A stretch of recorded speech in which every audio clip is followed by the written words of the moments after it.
Hey everybody, welcome to the first live that I've done in a little bit here. We're going to bring Courtney DeWalter on in a second, as well as Mike Ambrose and Tim from Solomon. Let me figure out how to add these people. It's been a while since I've done a live, so you're going to have to bear with me for a little bit here until I see these guys and figure out how to bring them on. But we're going to have about a 45-minute conversation here. I think it's going to be really fun, and I'm excited about it. So thank you, everybody, for logging in. Wow, we already have over 500 people. That's cool. Just give me a second here to sort all this out. I feel the pressure. Let's see, how do I, here we go. Let me see how to do this. I'm waiting for Courtney to join. How do I do this?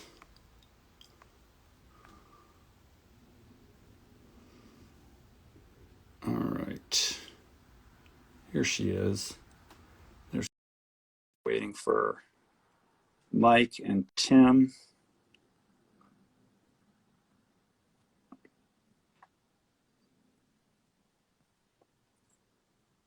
And let's see.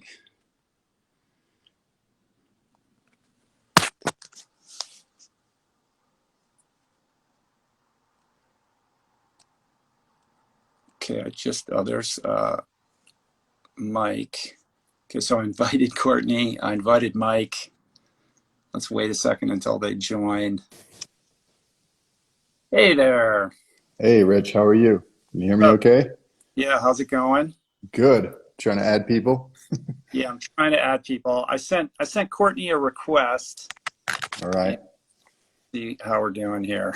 Hopefully not everyone abandons this in the meantime. Yeah, hold tight, everyone. And Mike, I think Mike is standing by as well. I just got a alert that Courtney is unable to join. Oh. Oh, there she is. She's alive. Hello. Hi, Courtney. Can you hear me? Hear you fine. You're looking Yes. usual. And Can you guys hear me? Yes. Totally perfectly. Awesome. Hello. How you doing? Good. How are you? I'm doing good. I'm so excited to talk to you. Oh, so pumped. So we got one here. I think we're waiting on the Solomon running account. Yes, that's right. So maybe he's running a little bit late. I think you can invite him, Rich. How do I do that? Good question. Let me try that. Let me chat amongst yourselves. All right. Try to keep it interesting. Here we go. Yeah. All right. I just sent a request. So we can just, I guess we can start. All right. Do we need to, oh, he's alive. He's alive. Hey guys. Yay! Gang's all here. We're Yeah. the four corners of the planet right now, all kinds of time zones and everything. No, Mike and I can almost see each other actually in person. We're like just down the street here. Courtney, are you at home in Colorado? I am in Colorado. Yeah. All right. Just cool. finished my morning coffee. Nice. Wow. Cool. So we're going to talk about trail running today. We're going to talk about running shoes, the occasion for this launch of the new Solomon Ultra Glide. I got this beautiful box in the mail that I showed the other day that has like a video when you open it up. It's wild with a brand new Ultra Glide, which I'm so excited. Ooh la la. Yes, for everybody. You got to check these out. So take some of your listener questions or viewer questions or whatever and just have a chat. We're going to do this for like 45 minutes, right? Yeah. Do you want to do a quick, or I can do a quick introduction for people probably know who everyone is, but we can go around and everybody introduce them. This is on my account, so I don't need to introduce myself. So why don't you just... But we have people tuning in, Rich, from Europe who maybe don't know you. So just quickly tell those viewers. My name's Richroll. I am a podcaster, an author, a runner, of course, a dad. I do lots of things, but the main thing is my podcast. And recently, Courtney was a guest, so many of you tuning in may have listened to or watched that conversation. So we're going to pick up where we left off, and I'm going to sort of help MC or moderate all of this. Courtney, you go ahead. No one wants to hear from me. Yes. Yeah. My name is Courtney Dualter. I live in Colorado and I run ultra marathons and am luckily sponsored by Solomon. So I get to work with all these fine folks. Yeah, so my name is Mike Ambrose. I'm Solomon's product line manager for trail running, and my job is to bring new concepts in trail running to life, and just basically make shoes for people to go run and play in. So I'm American, but I live here in France, and it's been a dream come true working for Solomon. Also, a very distinguished ultra runner in your own right. Yeah, that should be included. Yeah. You guys are too nice. I was going to say, when I introduce myself, I don't want to talk about any of my athletic endeavors with these three other people here. But my name's Tim Sweeney. I am in charge of global communications for Solomon, and I'm here to kind of pose some of your questions that we got throughout the last couple days and gathered many questions we have here. But I guess I want to. Can I kick this off with a quick one to you, Rich? You're new to the Solomon family, and if people haven't heard, you mentioned it. You just did the podcast with Courtney, which was amazing. I just listened to it on a drive through Switzerland to Sears and Alrace, and it was really fascinating. But you mentioned you felt a little like not unworthy, but you were like, "Whoa, now I'm an ambassador. I need to think up something." What have you got anywhere with that? Like the big project you're going to do? Are you going to run every street in LA, or what are you going to do? Like Ricky? I don't know. I'm feeling the heat. Like the whole team is like, "What do you want? Let's get behind." You know, what's been incredible. Like you said, like I'm a new member of the Solomon team, and I'm very humbled by that. I'm certainly the least accomplished athlete on the Solomon team. As I quickly approach 55 years of age. But I do have some, athletic goals that I'm contemplating right now. And what's been great is the whole team is sort of, let me know, like, whatever it is that I want to do that you guys are all here to support. So that feels really great. And I'm not used to that. I'm excited about that.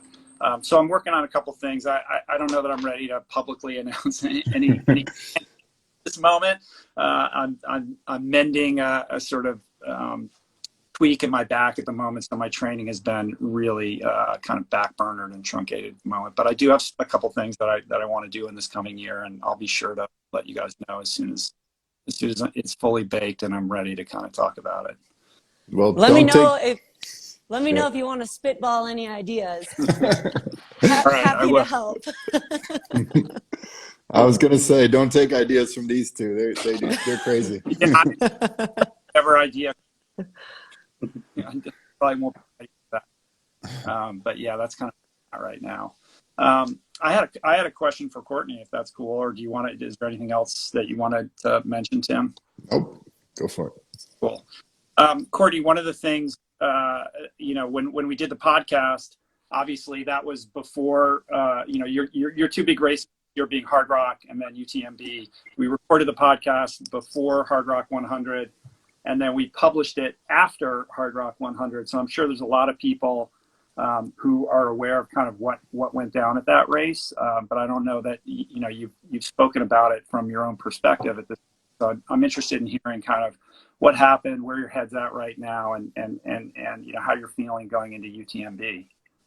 Yeah, so I signed up for the Hard Rock 100 mile, and I ended up doing the Hard Rock 100K. Made it 62 miles, and unfortunately was taken out by some stomach issues that just kind of like knocked out the base of my whole pyramid and made it where it wasn't possible to solve the problem and keep going. So it was a huge bummer. I was really looking forward to experiencing all 100 miles of it. But I am thrilled that I get to still go to UTMB and try and complete that part of the goal.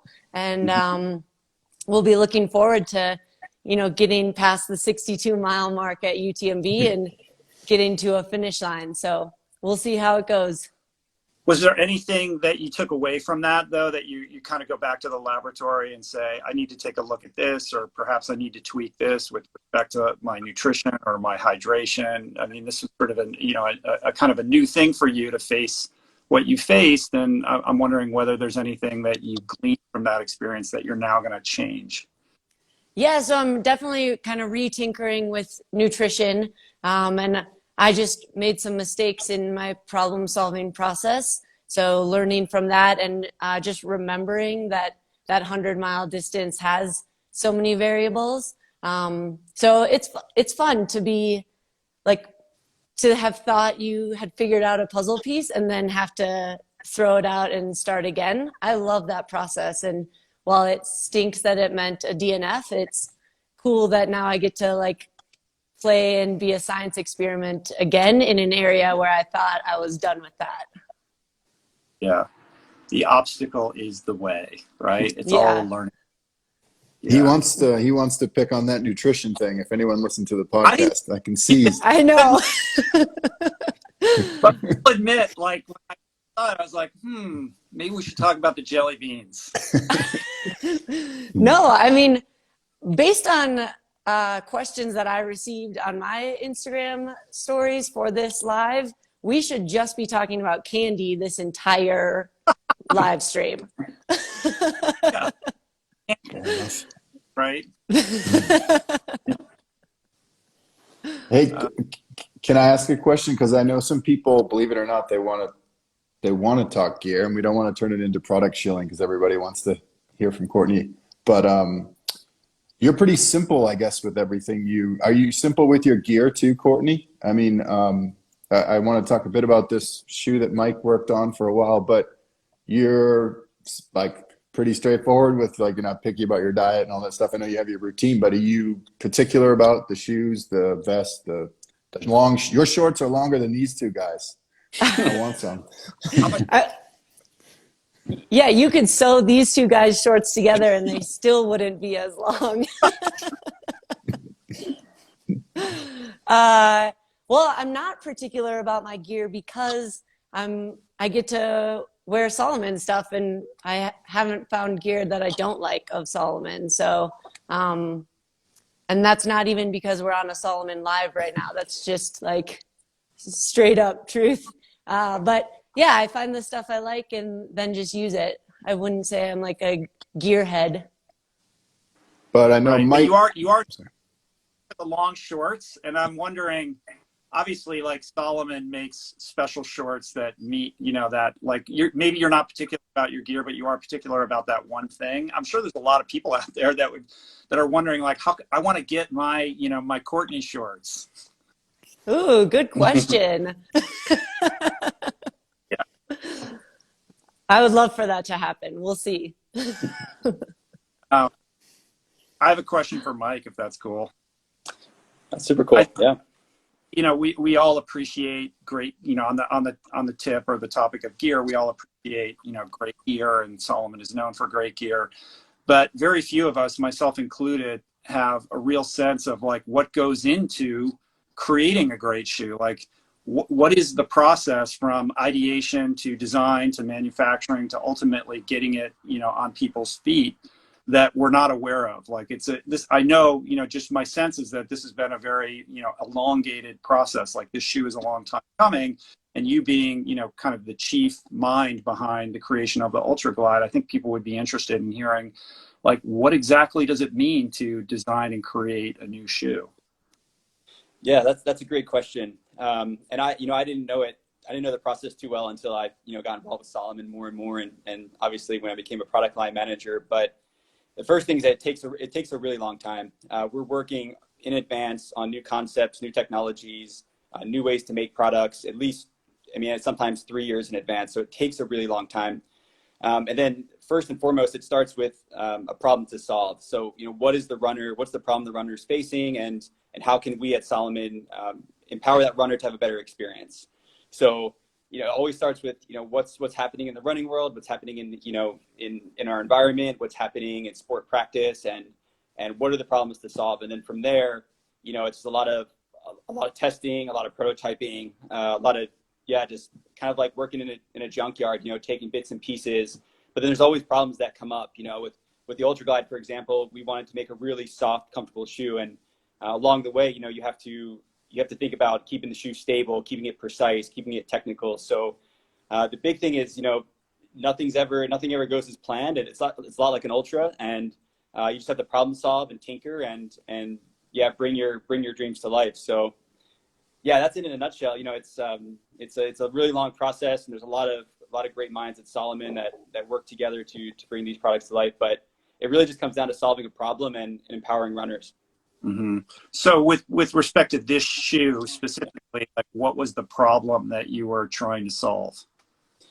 Yeah, we really just wanted to bring soft comfort into the Salomon range. And what I mean by soft comfort is that soft underfoot feeling that so many runners want. And, you know, they want it for, you know, beginner runners just going after 5K, 10K, and even, you know, ultra runners like, you know, yourselves that are going to go, you know, 100K up to 240 miles. So that comfort is just such an important piece to trail running and keeping the runner happy. So yeah, all about soft underfoot comfort.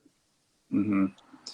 Yeah, I feel like when you kind of canvas what's available in terms of the trail running market broadly or generally, you have these, you know, performance shoes that tend to be very, very kind of light and unstructured, that are intended for the elite performers. And then you have these super chunky, heavy shoes that are almost like for hiking. And there seemed to be this gap in the marketplace for a performance shoe that was in between those two things, that could be, you know, an introductory point for the new trail runner, but also perform for the more, you know, accomplished people for their longer runs. Is that fair?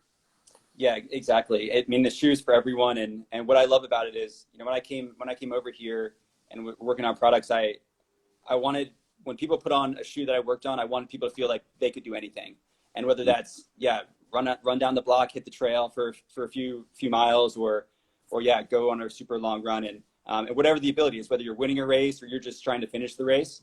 Yeah, and I'm really happy that the Ultra Glide does that. It's really it's for trail runners, by trail runners, and I think you can do anything. Right. And Courtney, you know, given your happy-go-lucky, you know, it's all good kind of, you know, frame of mind, when you're contemplating a shoe, I mean, a shoe is a big deal. Like, what shoe am I going to wear in this race? Like, for you, what's the difference between like a not so good shoe, a good shoe, and a great shoe? Like, do you think about that at all, or what goes, you know, into like making that decision for what's going to go on your feet? The races I prefer are the really long ones. So top of mind for me is comfort and how will this shoe feel after 24 hours of running on it. So that's the thing I'm always noticing. And then definitely some good grip, especially depending on the type of terrain we're going into.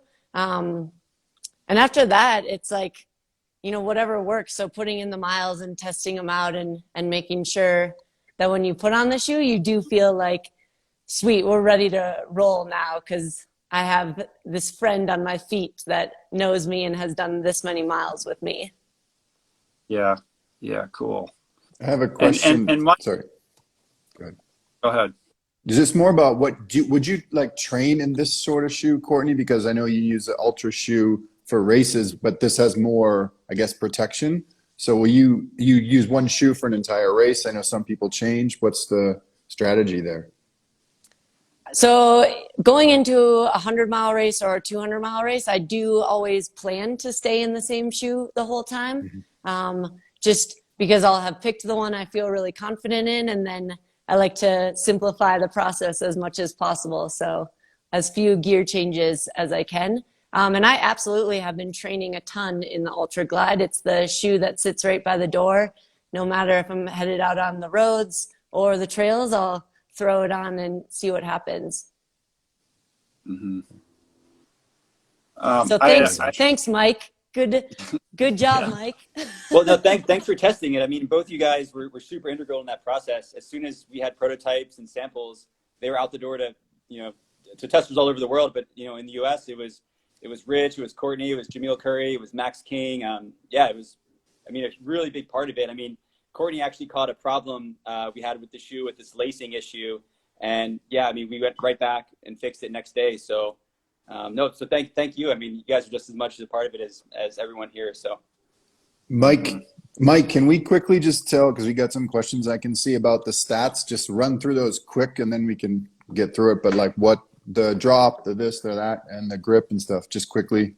Yep. So it's a drop 6, 32 in the heel, 26 in the forefoot. So 6 millimeter drop, 260 grams in a men's sample size. I think it's about 220 in a women's sample size. So it's really pretty light.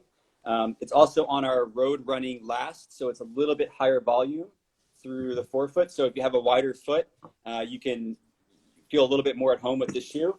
And then the SenseFit wings here also help lock the foot in place if you don't have that wide foot. So really versatile. And then of course, a full length rubber outsole with a pretty nice grip package as well. So lightweight, nimble, really soft underfoot with really great fit and grip. Mm-hmm. Thank you. And I should say, Rich, sorry, I just want to say one other thing, because I know we had a lot of comments about this online and stuff, is that we get them in and they're selling really fast right now. So it's frustrating people. We're going to have more and more. If you don't see the size and color you want, you can click on there and say, notify me. It's not a joke when we advertise it and then it's sold out. We're trying to keep up, but they're going out the door really quick. So just want to let people know that. Yeah, I got a bunch of questions about availability in different parts of the world. Is it shipping globally? It should be, yeah. Yeah. Yep. It should be shipping globally. Of course, for the past year, shipping's been crazy and there's been all sorts of delays. So just thanks for your patience, and hopefully they're fully stocked soon. Right. They're coming. One thing, Mike, that I learned to appreciate in talking to you over the last several months about this, just how long, the process is. Like, it's not just like, hey, we throw a shoe together and it's out in the market. Like, this is, I mean, when from like the first idea to do this until now, I mean, what has it been, like 2 years of working on this? Yeah, I guess March of 2019 was when we sat down with the project group and really started to map out this project. And yeah, I guess now we're halfway through 2021, so it's been just over 2 years to bring this shoe to life. So yeah, it's been a journey itself. How hard was that? How hard was that in this time period, Mike? It was really difficult. I mean, I can't say that it wasn't, but just having such a really good team around us and everyone being really motivated to get this shoe out, that really helped. Whether it was testers in the field or our factory partners, or just here in France, the team just working on it. Like, this was top priority, and someone here actually called it, we went into commando mode, and we just all really just put all of our energy and time into this shoe. So it was difficult, but it could have been a lot harder. Maybe we should take a look at some of the viewer questions. There's a lot. Let's start with one for Courtney, so she doesn't forget about us down there. So someone asked.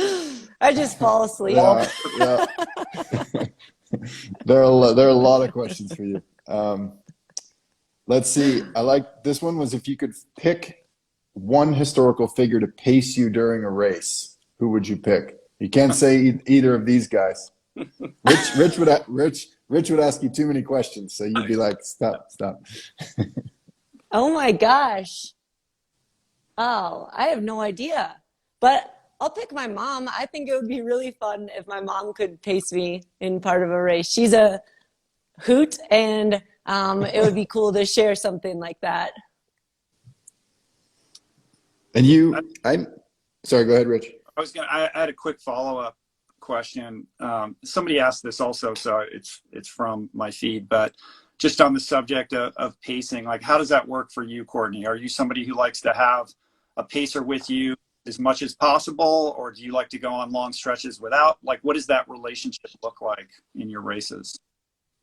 Yeah, if a race allows pacers, I'll usually have them just because I think sharing the experience is so cool. And making those memories with people out on these trails in the middle of nowhere, you know, when you're really exhausted and crazy things can happen. Those are some of the best memories that I have with some of my friends and family. So I always will use a pacer if it's allowed, but I don't mind if it's not allowed. I think being out there on kind of like a solo vision quest is also a treat and has its perks and the cool things about it. So UTMB doesn't allow them, and I'm excited to just do 100 miles on my own and see how that goes. But if it did, I would, you know, want to share it with people just so they can be a part of it. Wait, That's maybe like a Courtney response, because it's like, I just want to have fun and have someone to chat with. Well, and have someone to laugh at the memories with afterwards, you know, like to share those crazy moments. Well, that's why I want to bring Mike in, because people don't know, and I know that it would be a dream for a lot of people to run with you, Courtney, just even 10K on the trail. But people don't know Mike and Courtney have spent a lot of time running on the trails, especially in Colorado, sometimes ending at the brewery, I think, from what I've heard. What's it like, Mike, to run with Courtney for the viewers out there who would love to do that? Oh, it's the most fun for sure. It's we kind of just laugh the whole time and have silly jokes. I think the first time we ran together, we were quoting the Goofy movie, like within like 5 or 10 minutes, which has been an ongoing joke. And no, I don't know, it's just super fun, and I think we both look forward to it every time we can, you know, get together. Whether I'm traveling to Colorado or Courtney's coming out here, it's just always a ton of fun, and you probably won't stop laughing, and it's great because it kills time. Rich, you want to dig into some of your viewer questions? I know you have a ton of them. I mean, a lot of them, I try to just take, you know, the general themes out of, and a lot of them oriented around beginner ultra runners or people who are trying to figure out how to just get into the sport to begin with. Like, how can you approach, you know, getting your head and your body around that kind of volume without getting injured, or what's the first step, or what kind of approach should I take if I'm considering my first ultra? So I say go for it. If you're considering it, you're already headed in the direction. So I do think it's important to like start with something that feels like you can wrap your head around it at least a little bit, so that it's not like too abstract of a goal. So like my first ultra was a 50K at a local park near where I lived, and it felt doable, but hard enough where I was intrigued by it. I think choosing a course that excites you can be a huge part of it, so that you're motivated to train, you are motivated to you know, prepare as much as possible because you're excited about this race that you're going to do. But jump in, why not? There's nothing to lose. I think for people who've never done an ultra, the thing about ultra running that's just so unique and beautiful is the community. It's unlike, you know, the typical marathon or the Ironman race, where it's a kind of very competitive, you know, at times anxiety producing environment. Instead, what you have is just a really supportive community of people who are all out there to have this transformative experience while also supporting each other in the achievement of everybody's respective goals. And, you know, it's just something that is kind of rare in today's world and really beautiful. So for anybody who's considering getting involved in this, I would encourage them, just like Courtney said, and kind of just approach it from a perspective of having an experience or having fun, and let go of a little bit of that kind of like super performance orient, like, well, what's going to happen if I don't finish, or what's going to, you know, just like let go of that and just, you know, open yourself up to, you know, something new and wonderful. Mike, when was your first ultra? First, 2011. And was it a 50K? 50 miler, and I ran it with a friend from college, and we just wanted to try it. So it was my last semester. I was a super senior at university and college, and it was like the last things I did that semester. I ran with a friend, so ran side by side the whole way. It was awesome. When was your last, Mike? Can you tell us? About 5 days ago. Yeah, he finished second in a big 80K race in Austria. And if you want just like an epic feed of like amazing video and photos of the Alps and just like the most incredible, running backdrops of all time, like check out Mike's Instagram. I'm super lucky. So if you want to feel good about yourself, don't follow his Instagram. His Strava. His Strava is. I know. He runs 40K before I eat my Cheerios in the morning. It's not funny. Why are you choosing Cheerios out of all that's an expression. I don't eat Cheerios. It's an expression. Coming up had to do with the differences between road running and trail running. So maybe, both you guys, Mike and Courtney, can kind of speak to that a little bit. You want to start, Mike? Well, can I ask a question, actually? Deflecting. Is that possible?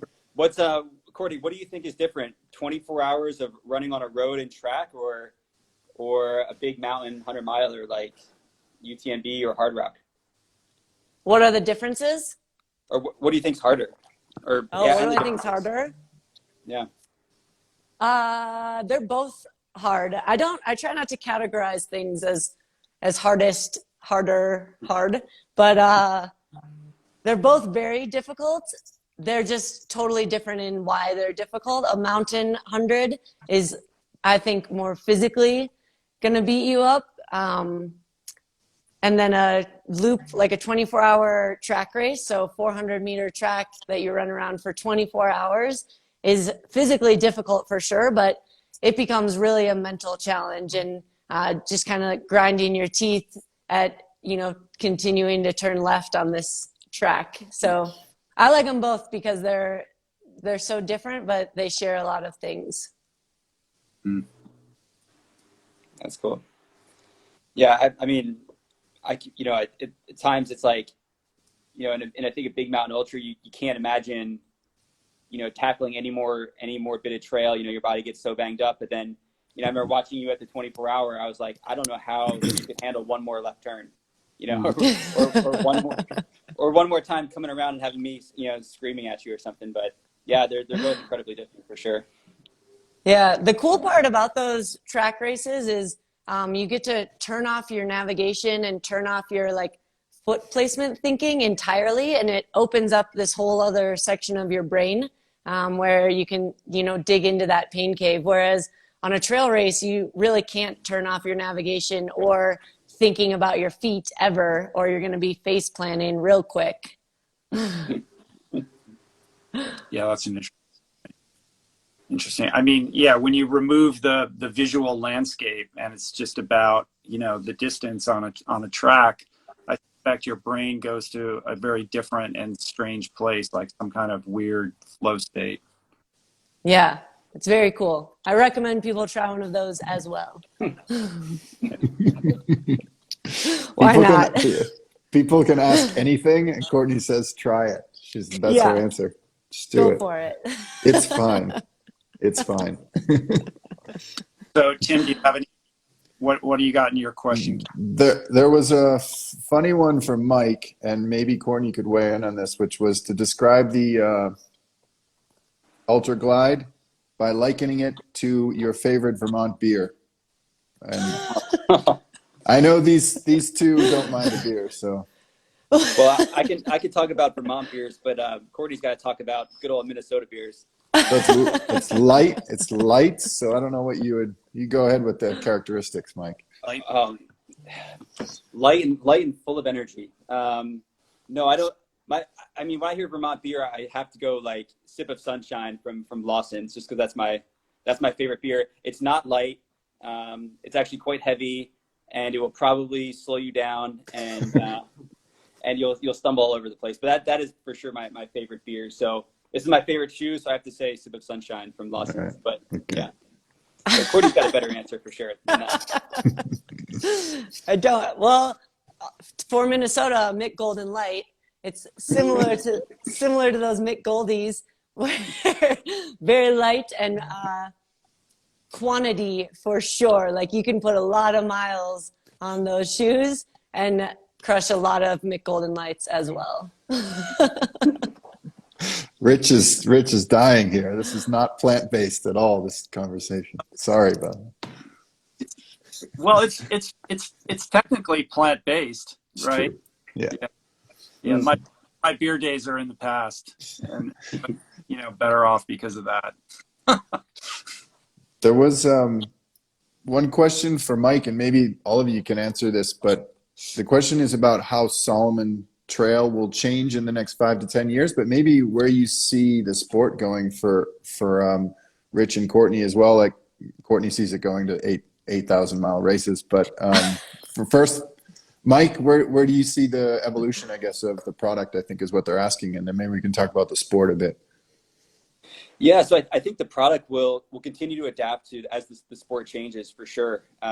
Whether that's people going longer or on big adventures, or yeah, I mean just basically as runners' needs change or new technologies become available, Solomon will try to integrate those into our products. And like I said earlier, it's really about solving problems. So we're waiting for those problems to come up. We're waiting for the sport to change, and we'll change with it. But I can tell you that. From the past year of, FKTs becoming more popular and personal FKTs coming about, that we really have our eyes on adventure running and the right shoes for adventure. So there's some really cool products coming in the pipeline that are all about just getting out there and having really, really big, epic, fun days. Mm-hmm. Courtney, do you want to talk about maybe evolutions in the sport, or as so many more people in the first place doing ultras now? It's incredible. Yeah, I hope that continues. I hope more people keep learning that this is a thing they can do, and taking steps into checking out their local trails just to see what it's like. It doesn't have to be like a huge, crazy long day to call yourself a trail runner. It could be a 1 mile loop on your local trails at the park just to check it out and see what that feels like to be out in the woods as opposed to out on the streets. So it'd be cool to just keep spreading the word of it and helping people get out and be in nature and explore with their feet. I think it's been fascinating watching the growth of this sport, over the last 10, 15 years, growing from a real grassroots, small subculture of people who would, prop up their tents at the starting line of a race and there's 15 people, to really becoming this global phenomenon where now it's a situation in which big money is coming in. We all know it's, going on with UTMB and the infusion of cash and this new partnership. And so I think there's a sense within the community and the culture, there's a tension, like, on the one hand, it's bringing in all these new people and all this new interest, and people are trying ultras for the first time, and that's of course amazing. But also really this kind of conservationist, protectionist attitude of making sure that the spirit, what made all of us fall in love with this sport is somehow maintained and retained, so that it doesn't become kind of just a big corporate affair. And at the same time, watching people even step outside of that and take ownership for their own adventures with all the FKTs and these self-styled adventures that we saw, a mushroom cloud explosion of over the course of the pandemic, when there were no races and everybody just shouldered the responsibility on themselves to create something cool and share it, on social media, and, create excitement and enthusiasm and encouragement for others along the way. And I think it's a really, special thing. So it's an interesting thing of like celebrating the growth while also like, making sure that there are caretakers who are, ensuring that the kind of spirit of all of it is intact. Courtney took on one of those big adventures last year. So do you like being all alone like that, Courtney, on the trail, or do you like the camaraderie of the race? I mean, I guess you like to mix it up, but what's the difference? I mean, you're thinking about the competition in the races like UTMB, or are you still trying to run your own race? Oh, for sure, trying to run my own race. I think 100 miles is everyone's on their own roller coaster, so everyone's highs and lows they're not going to be in sync, and so you've got to really like tune into yourself and run your own pace, run your own race, and solve your own problems during it. So I love racing. I love pinning on a bib and testing myself on a course. But last year, with all the races being canceled and getting the opportunity to try something like the Colorado Trail was so cool, and definitely opened my eyes to like, I love just running and I love adventuring. And so, coming up with your own adventures is absolutely just as satisfying as pinning on a bib. So I think it's really cool that people are finding all of these challenges, and whether it's going after an FKT or just going after a route they made up, or, whatever adventure that is, I think that's awesome. Mm-hmm. Do you have a bucket list? Go ahead. A bucket list of routes? It's a question from someone was, do you have a race on your bucket list you haven't done? And I know all of you guys have done different competitions. Do you have something that's like on the list that you haven't done? All of them.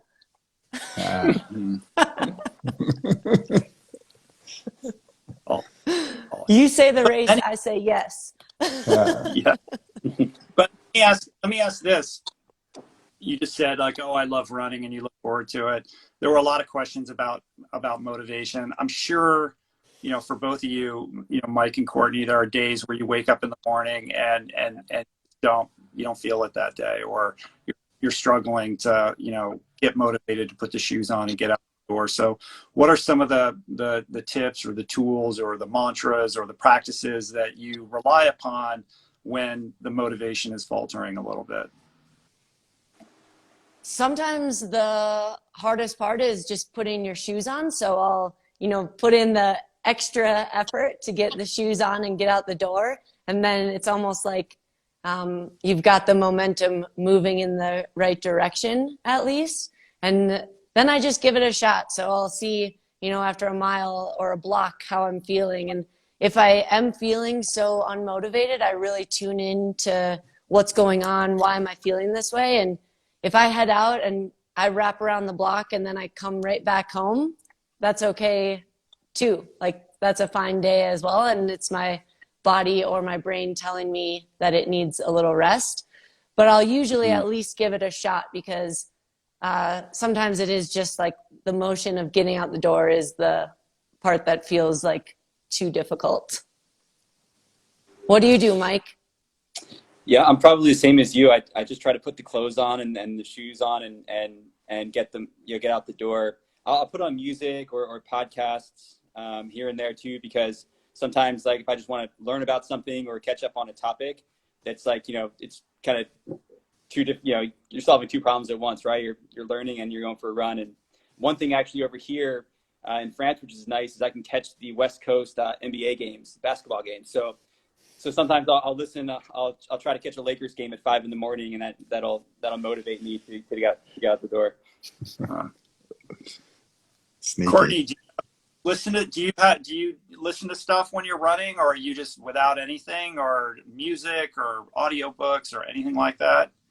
I usually go, yeah.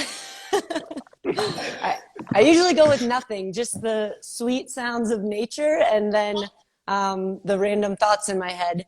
But some days I will, if I'm just feeling like changing it up, I'll stick to the roads and then I'll wear music. But if I'm on the trails, I'll usually never wear music. I don't want a bear to sneak up on me. There's a few questions about recovery and stretching, and maybe we can wrap that into one. But for all of you, do you? My body hurts whenever I do things, so stretching afterwards is crucial. But what do you do for before and after a run? Stretching more after, more before? Foam rollers? What's the go there? There's a bunch of people have asked that. Mm. What do you do, Rich? Look at that deflection. She's so good at that. Not tolerate that. You go, Courtney. The people are asking. You. So I They're do asking. now. I do a whole pre-run routine of like hip activation and core and glute stuff because I had an injury a couple of years ago. And prior to that injury, I never stretched. I would roll out of bed, put shoes on, and go run immediately. And I guess age is catching up, or miles are catching up, where now I need to kind of like warn my body that it's about to go running. So I do that, and I think it pays off huge. So I'm a huge fan of the small details. Like, you know, my routine is only 30 minutes of like hip stuff, glute stuff, and core stuff, and I think it pays off in a big way. Mm-hmm. But I don't really stretch after. Mike? Yeah, I'm probably more like Courtney was a few years ago. I'm not the best at. Yeah. You're so young still. But Just you wait. Yeah. I know I'm already starting to feel the summer a little bit. But no, I think when I feel like I need it, I definitely, I do a stretch, stretch strength routine and make sure that I'm pacing myself accordingly or taking an extra day off. The big thing I found is just, listening to your body and backing off when you feel like you need to back off and being patient too, like not trying to rush things. And one thing I've learned over the years is to stay hydrated. I'm always drinking, some sort of sparkling water and just keep my body hydrated and keep fluids going in really helps too. Yeah. Mike. I'll add a little bit to that. I mean, as the oldest person here who's now brittle of bone, I started out as a swimmer. I was incredibly flexible, throughout my swimming career. And then when I got into running and triathlon and all of that, and being time crunched and trying to fit in like quite a bit of training in the context of my otherwise busy life, I would just go out and run and do the thing. And I didn't pay any attention to recovery or stretching or any of that kind of, prophylactic kind of thing. And it's really caught up for me. And now at this age, I mentioned that I was having some back problems. I really, the problems that I'm experiencing are the result of imbalances and disproportion, certain muscles being atrophied versus others being too strong. And now I really have to pay attention to like my glute strength because my hamstrings are much stronger than my glutes. And that if I'm not on top of that, I start to get hip pain and lower back pain. So now purely by, being forced to do it because it's not something I look forward to or really want to carve out the time to do. I really have to do that if I want to maintain any kind of, continuing longevity in this space. So yeah, a lot of foam rolling, a lot of glute activation exercises and et cetera, like Courtney was mentioning, I think are really important. Hey, Mike, I have a question for you, actually. For a guy who has a big arsenal of footwear and other gear, let's say, do you ever alter your gear based on how you feel, like a more cushioned shoe? I know for the terrain you run a lot of the mountains around here in Annecy, but do you change it up if you're sore or this shoe's got more cushion or Yeah, for sure. I try to rotate my shoes a lot. I'm really lucky to have that luxury for sure. But I think having different shoes for different situations is always, if you can do it, it's great. So for sure, like, Ultra Glide's got a lot of cushion. I'll, either long runs, long training runs, long races, that's kind of the go-to. But then if I'm doing something a little faster or speedier, I'll probably put on something like the S-Lab Pulsar. So I'm always kind of mixing up. If I'm doing a road workout, I'll put on a road running shoe from Salomon. So it kind of all depends on how I feel, what I'm doing, and things like that. I like this as a non-60 kilogram, 150 pound person like you, that this will give me some cushion, I have to say. So for the people on here who are not pure runners, and this is perfect. I'm psyched. It's cool. Max King weighs about 40 kilograms soaking wet, and he's been crushing the miles in this shoe and wore it at Western States, and so it's good for everyone. So yeah, right. Cool.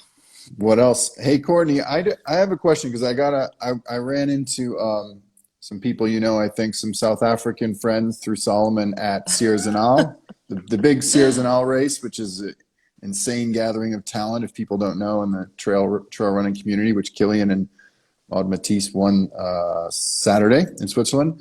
So I heard this story from Ultra Trail Cape Town. I wanted to bring this up because I think you have a post career as maybe a motivational speaker, because so they told me this story. Rich, I don't think even you got this in all your research. So, I'm kind of nervous. No, that's good. Yeah, I wouldn't do that to you. So apparently this guy was, I got the story by email too. The guy's sitting on a rock. He's about to DNF in Ultra Trail Cape Town. He called his coach, said he was crying, so tired, in a dark place, as places you guys have all been. And the guy says, hold on, someone wants to talk to you. They put a female voice comes on, and the person says, hey, it's Courtney. I hear you're struggling. And he said to you, yeah, I'm just exhausted. And you said, yeah, it's okay. You're supposed to be tired. You can do this. Get to the next aid station. Promise me you'll get there. And then he said, keep moving. And he said, the last thing she said was, you can do it, Mike. You can finish. And I'll be here waiting to say hi. And he said he laughed, said thanks. And then he made the cutoff by 8 minutes. You weren't at the finish line. You probably had some media engagements or something, I'm sure. But he said you helped him get there. So I was curious, like maybe you're going to be like this hotline where people can phone from like the what do you call it? Like the 150K hotline or something like that, where people are just dead.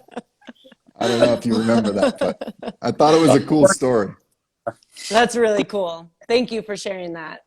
Yeah, well, I think it kind of explains who you are to people who don't know you. So, but there could be a business plan in there somewhere.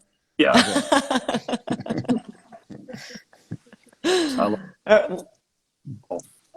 Anyway, let's see.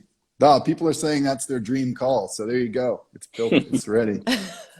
I got to set up the hotline. Yeah. So I don't know if there's any other things you wanted to answer, Rich, that you saw. I mean, you got a lot of questions. We got a couple more. There's questions. We got to round this out here in a second. Yeah. Definitely a few people that wanted to know what Courtney's favorite joke. My favorite what? Your favorite joke. All of them. I love the jokes where the animal walks into the bar jokes. Those are always my favorite. Do you have one? Can you I will not be performing a joke. Come on. It's a perfect ending. Mike will hit the cymbal, and then we're... I can't embarrass my family by telling a joke on here right now, because I'll mess up the punchline, and then, yeah. I mean, that's just disappointing. I haven't practiced. Mm-hmm. All right. What else? Yeah, so there are questions about the shoe. Is it coming in other colors, Mike? I wore this shirt just to match, but there's other colors coming, right? Yeah, there's 5 colors for men and 4 for women coming. Okay, There's a black one. There's kind of an orange for women. The main one is orange, is that right? Yeah, some shades of blue. There's some black, orange and green, white and purple. So yeah, there's something for everyone. Cool. Termite walks into a bar and asks, "Is the bar Tinder here?" That's what someone posted. We're going off the rails here. Look what we started. Yeah.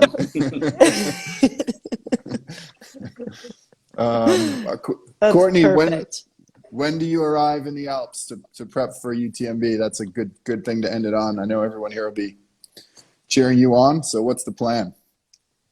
Yeah, I'll just be showing up the week of UTMB. So, okay.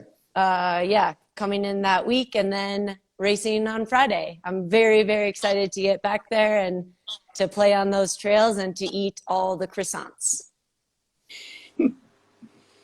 And what is can you share with us a little bit of your strategy or how you're approaching this race? Like, so when we tune in to follow you, we can get, we feel connected to what you're trying to do. It's the same as every race, to leave everything I have out there and cross the line feeling like I gave it everything I had, and rolled with the punches as they came. So, but also definitely to enjoy it and to, soak in the views and share time with other racers and volunteers and friends out there. So I'm very excited, but there is no specific strategy like normal. Classic. But thanks, you guys. Thanks so much for chatting. Yeah, this has been fun. Yeah, thank you. Thanks to everyone else who tuned in. Thank you, guys. Thank you. Really fun. And Rich, come out to France. We need you here. everybody check it out, the shoe. Excited about it. It's so light. It's crazy. It doesn't look like it would be this light. Yeah. Everyone has theirs. Signature spin. I know. Thanks, everyone. Thanks for the questions, too, everybody. Appreciate it for driving the discussion. And to everyone here who tuned in. Yeah, hopefully we'll see you over here. Rich, Courtney, we'll see you soon, I guess. Yeah, see you soon. Awesome. Best of luck, Courtney. Thanks, you guys. Really grateful to share this hour with all of you. Thank you. Likewise. Thank you. Good seeing Take care, everyone. everyone. Bye. Thanks.